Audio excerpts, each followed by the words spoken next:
1. Man must consider, not only that each day part of his life is spent, and that less and less remains to him, but also that, even if he live longer, it is very uncertain whether his intelligence will suffice as heretofore for the understanding of his affairs, and for grasping that knowledge which aims at comprehending things human and divine.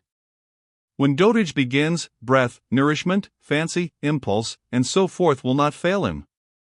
But self-command, accurate appreciation of duty, power to scrutinize what strikes his senses, or even to decide whether he should take his departure, all powers, indeed, which demand a well-trained understanding, must be extinguished in him.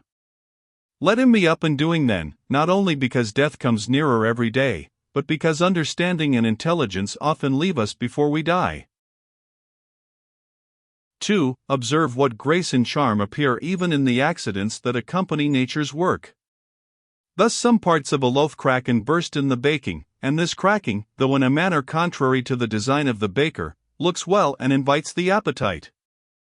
Figs, too, gape when at their ripest, and in ripe olives the very approach to rotting adds a special beauty to the fruit.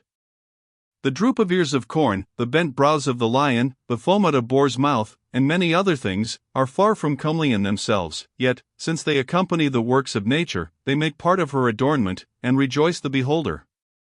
Thus, if a man be sensitive to such things, and have a more than common penetration into the constitution of the whole, scarce anything connected with nature will fail to give him pleasure, as he comes to understand it. Such a man will contemplate in the real world the fierce jaws of wild beasts with no less delight than when sculptors or painters set forth for him their presentments. With like pleasure will his chaste eyes behold the maturity and grace of old age in man or woman, and the inviting charms of youth. Many such things will strike him, things not credible to the many, but which come to him alone who is truly familiar with the works of nature and near to her own heart. 3. Hippocrates, who had healed many diseases, himself fell sick, and died.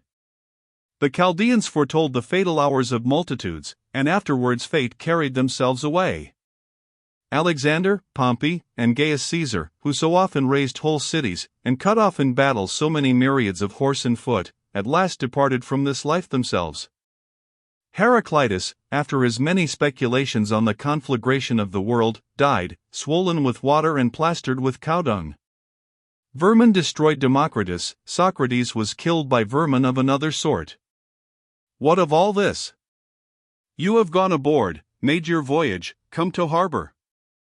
Disembark, if into another life, there will God be also, if into nothingness, at least you will have done with bearing pain and pleasure, and with your slavery to this vessel so much meaner than its slave. For the soul is intelligence and deity, the body dust and corruption. 4. Waste not what remains of life in consideration about others, when it makes not for the common good. Be sure you are neglecting other work if you busy yourself with what such a one is doing and why, with what he is saying, thinking, or scheming. All such things do but divert you from the steadfast guardianship of your own soul. It behoves you, then, in every train of thought to shun all that is aimless or useless, and, above all, everything officious or malignant. Accustom yourself so, and only so, to think, that, if anyone were suddenly to ask you, of what are you thinking now, you could answer frankly and at once, of so and so.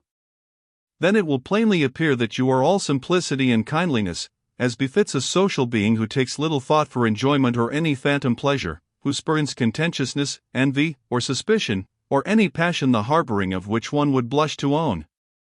For such a man, who is finally determined to be henceforth among the best, is, as it were, a priest and minister of the gods, using the spirit within him, which preserves a man unspotted from pleasure, unwounded by any pain, inaccessible to all insult, innocent of all evil, a champion in the noblest of all contests, the contest for victory over every passion. He is penetrated with justice, he welcomes with all his heart whatever befalls, or is appointed by Providence. He troubles not often, or ever without pressing public need, to consider what another may say, or do, or design. Solely intent upon his own conduct, ever mindful of his own concurrent part in the destiny of the universe, he orders his conduct well, persuaded that his part is good. For the lot appointed to every man is part of the law of all things as well as a law for him. He forgets not that all rational beings are akin, and that the love of all mankind is part of the nature of man. also that we must not think as all men think, but only as those who live a life accordant with nature. As for those who live otherwise, he remembers always how they act at home and abroad, by night and by day, and how and with whom they are found in company. And so he cannot esteem the praise of such, for they enjoy not their own approbation. 5. In action be neither grudging, nor selfish, nor ill-advised, nor constrained. Let not your thought be adorned with overmuch nicety. Be not a babbler or a busybody.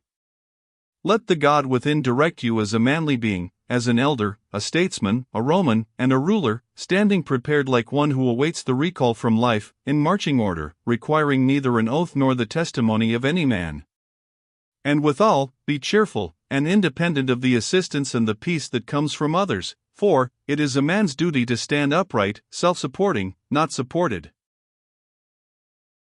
6. If in the life of man you find anything better than justice, truth, sobriety, manliness, and, in sum, anything better than the satisfaction of your soul with itself in that wherein it is given to you to follow right reason, and with faith in that which is determined beyond your control, if, I say, you find aught better than this, then turn thereto with all your heart, and enjoy it as the best that is to be found.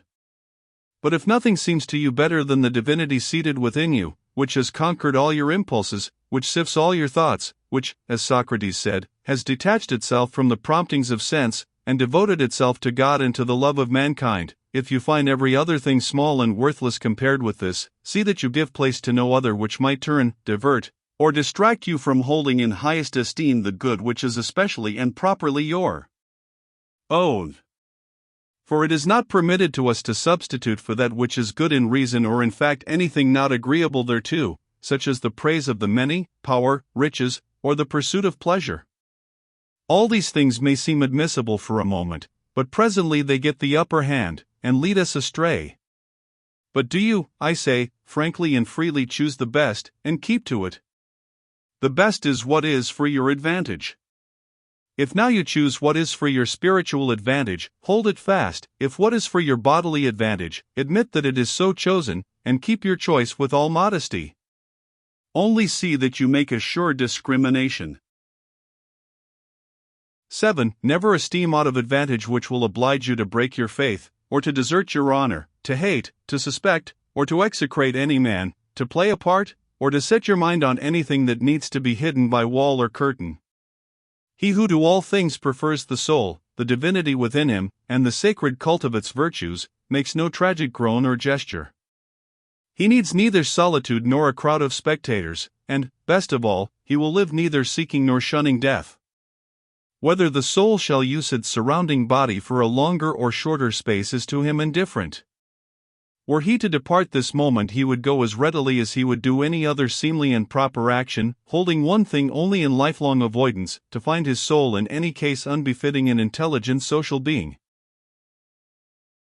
8. In the soul of the chastened and purified man you would find nothing putrid, foul, or festering. Fate does not cut off his life before its proper end, as one would say of an actor who left the stage before his part was ended, or he had reached his appointed exit. There remains nothing servile or affected, nothing too conventional or too seclusive, nothing that fears censure or courts concealment. 9. Hold in honor the faculty which forms opinions. It depends on this faculty alone that no opinion your soul entertains be inconsistent with the nature and constitution of the rational being. It ensures that we form no rash judgments, that we are kindly to men, and obedient to the gods. 10. Cast from you then all other things, retaining these few.